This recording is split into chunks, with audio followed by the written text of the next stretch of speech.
Many people speak on guys like Nolan Richardson, John Thompson III being powerful black coaches in their era who were pioneers in fighting for equality and opportunities, more opportunities for black coaches in their era. Besides Leonard Hamilton, who favors them in regards to being successful in fighting for that same equality for black coaches in this era? And how can black coaches in general do a better job of not tearing each other down, competing against each other, and being more unified to create more opportunities? As far as a lot of the black coaches, I mean, right now, you have to realize a lot of times when you look back at the movements from the civil rights movements, a lot of people, one of the things a lot of people really don't understand or really probably didn't pay attention to was the actual ages of those freedom fighters during those times. And if you haven't done so, I strongly encourage you to make a note right now to do so and just check at some of those guys' ages. Once again, Martin Luther King was under 25. John Lewis, under 25. A lot of these guys were young. So the young people normally have that energy to go and push because their degree of I don't give a damn is at a high compared to a lot of the elders, because you're going to be more mature, and you may have fought certain fights back in the yesteryear.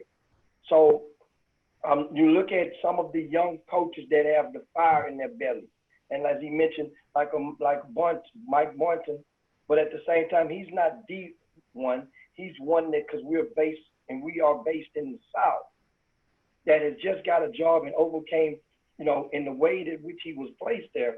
Now, all it takes, winning gets people's attention. So the black head coach who wins,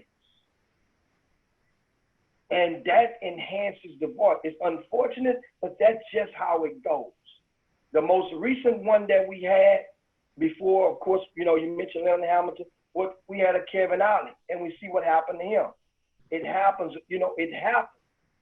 But it's going to be, it's many out there, and they win, then it helps. But at the same time, it's many out there who will win. He mentioned the Kelvin Sampson. Kelvin Sampson is winning right now. So guess what? It's easy for the microphone to be on. It's easy for people to turn their ears on when it comes to Kelvin Sampson or Ron Hunter or you mentioned Anthony Grant. Now, a lot of the coaches that have a consistent voice and their level is consistent as far as the energy. You look down in those SWACs, those HBCUs, and you see a Kevin Broden, and you see down at Prairie View Byron Smith. Byron Smith is not shy, and he don't use coach speak very much at all. And he'll give it to you how it goes. You see a Johnny Jones at TSU who's fighting that fight, and guess what? He's been through different ranges. A guy like Mike Davis over at Detroit. These are guys that ain't scared, but they just know it's just hard sometimes for these coaches. I talk to them, if they know that people are behind them and are willing to at least match, treat it like a 401k, match their energy as they try to fight for you. Trust me, there's a lot of guys out there be willing to fight, guys. I promise you. That's what I got to say right now.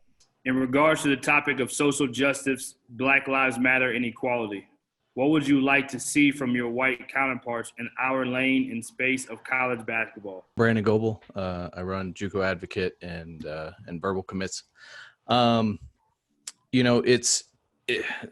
It's an interesting thing because with Black Lives Matter and equality and all that everybody in this group, just by the sheer fact of being here, has a relatively common understanding, perception of kind of, I think, what we think and what a lot of the issues are and stuff. And so from our counterparts, especially in my walk of life, and on my side of it, where I'm spending a lot of time talking to thousands of coaches in a year at this point. And, you know, Coach Pete is talking to thousands of coaches, and, you know, Hicks is talking to thousands of coaches. And so we see this huge spectrum of college basketball. Whereas, like, as a coach, a lot of times, you know, you've got your smaller circle. There's a lot of guys you see on the road and all that sort of thing, but you're not necessarily interacting as much maybe as we are. So we have kind of this broader spectrum. And one of the things that I'm really trying to work on, and it's really hard, but one of the things I would also like to see from my counterparts with it is, in regards to equality, Black Lives Matter, all that sort of stuff, is really taking the opportunity to have the conversations when we see something that is out of line, when we see something that we don't agree with, that we think is either counterproductive to the movement, that's counterproductive to what we think is the right thing. And instead of saying, like, you know, man, that guy, I can't believe he thinks, he says, he whatever, like, have that talk. You know, we have to be strong enough, brave enough to pick up the phone and say, hey, you know, I saw something you said, I saw something you did, I want to talk to you about it. And it doesn't, you know, it doesn't have to be an accusatory thing. It doesn't have to be this, you know, hammer somebody over the head thing, because I think if we're really committed to affecting change, and if we're really committed to being a part of this process, that we have to be also understanding that people are going to make mistakes. People are going to say things, people are going to do things. And we have to give some benefit of the doubt of being, of saying, hey, be open to the conversation, and, like, let's have it right now and see if we can help educate and see if we can help move on and have some good, positive change with the people that we are around and spend our days with and have our conversations with and things like that. So, you know, and again, it's difficult for sure. I mean, there's still a list of calls that I need to make, that I want to make, that conversations that I want to have and stuff, where, you know, you get nervous saying, like, oh geez, I'm going to pick up the phone and have, like, a really hard conversation. But that's what we got to do, because, you know, we're fortunate to be in a position where we actually can affect a lot of people, because we're associated and spend a ton of time with so many people, in a lot of ways that a lot of other people don't have that opportunity. In the recruitment of a student athlete, what are some of the cultural differences that you have learned and grown to truly understand about Black as well as white families? You know, like, in other words, share some things that you really didn't know before getting into this business. So, you know, I read your question a lot. Like, I just kind of kept reading it over and over and over again, trying to really wrap my head around specific things, right? That, because for me, like, my background, for those that don't know, like, I'm an Air Force brat. I grew up in places like England and Southern California, out at Vandenberg Air Force Base. And so, and then Colorado and Colorado Springs. Like, my life growing up was not very culturally diverse. You know, it just wasn't, whether we were living on base, off base. You know, I was usually around white people. And so, you know, even going to Colorado State in Fort Collins, same thing. And basketball is really where my cultural diversity really took off. And so as I was trying to think about, like, what specific things, I honestly could not really put a finger on what exactly it is. But what I really kind of started thinking about was, I enjoy that aspect of meeting people from a very different background than me, meeting people that have incredibly colorful cultural differences from myself, probably more than anything else that I do. Like, the basketball part of it is cool, but as I started thinking about it, like, you know, Cole had a player this year, Raquandis Mitchell, and I spent a lot of time on the phone with Ray this year, and Ray and I's backgrounds are so drastically different. And there's plenty of things that kid does that drives me crazy, but I loved talking to him. I loved getting to know him and about his family and about his life experiences and things like that. And it has such like a drastic impact on my life that I honestly can't like culturally, I can't just pick something and say that this is something that I didn't know, because there's so many things I didn't know. There's so many things that I have now come to appreciate about the cultural differences. I mean, that's what makes this job so dope, is like you get to now experience all of these cool things that I've just never been around, been a part of, had in my own experience, anything like that before. And I can absolutely tell you with 1,000% certainty that my life is way more fulfilled because of that exposure to those cultural differences, and how much I appreciate those relationships. And I appreciate those phone calls with Ray where we get to talk about things that are not common in my life.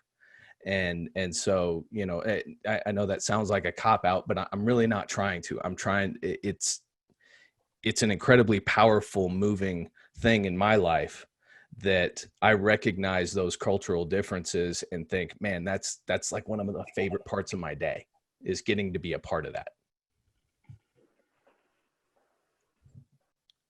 Let me grab my question for you here. I hope that kind of answered it. It was, yeah. That was a hard question for sure, because it was, you know, it wasn't a specific thing that really spoke to me. It was more just the amount of differences and how appreciative of those I am and how much I embrace them. So, all right. So what kind of advice should we be giving to players in regards to choosing schools where coaches are thinking more about who that player is rather than just what that player is? Well, advice.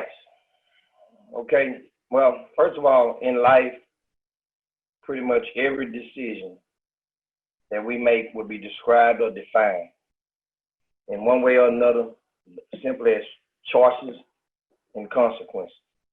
For most folks who are fortunate enough to successfully navigate their way through the muddy waters of D1 recruiting or any type of recruiting, they'll come to a fork in the road, whereas either you creatively find a way to use basketball to your advantage, or it will most certainly use you, right?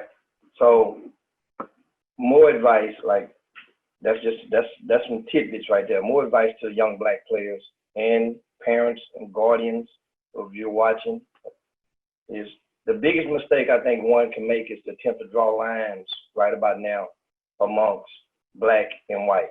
Reason is because there's no guarantee that a Black coach is going to value or care about you more than a white coach will.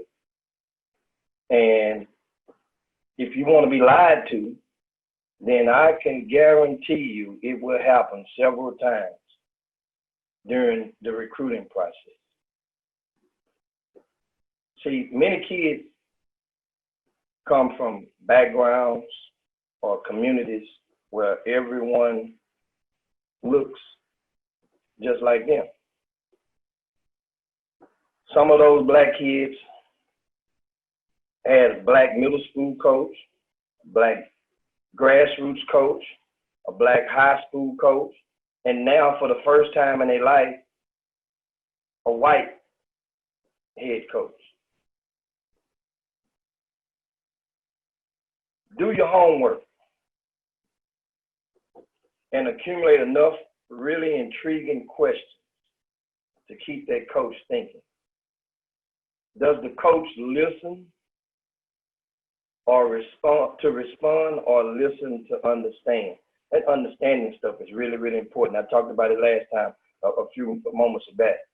Okay, if you try to figure out as much intel about that head coach as possible, because that head coach, that person, he's likely to be the person who directly determines your fate, including your minutes per game, which is the most important statistic of an incoming prospect.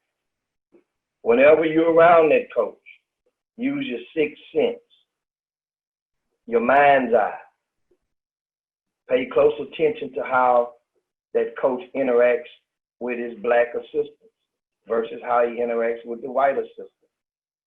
We'll also watch how they interact with each other. And that's the part about paying attention. And one of the most important things is, and I got this from years ago from George Roundtable. And this was back in, I think, 2004, 2005 at a workshop that I held in Houston. He said, so basically I'll paraphrase it. You go the extra mile and you locate and contact at least 2 previous players who did not start under this current coach. Maybe even like the last scholarship player, they got at the end of the bench.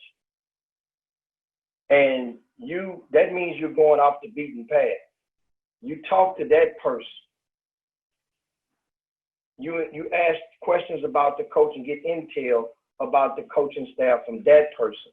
And if they still have great things to say about the coach, he may very well be a great person.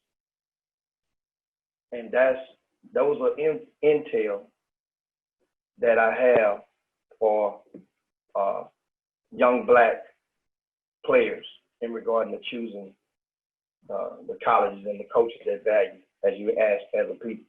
That'll get you, that won't solve it, but that will help so many people from getting TKO'd in this stuff, because many of the coaches are seasoned professionals. They are pros at what they do. Most parents and these kids, if they lucky as hell, they get to go through it one time in their life. And you're talking about a novice going against a professional. It ain't no comparison. And so many parents and so many kids in today's society and culture, they beg you to lie to them. So it's almost like you damn feel like you got to. They want to be lied to. You know it, so you feel like you're giving them their fix. Yep. At it. But you don't have to be their dealer. You don't have to. That's all I got to say on that.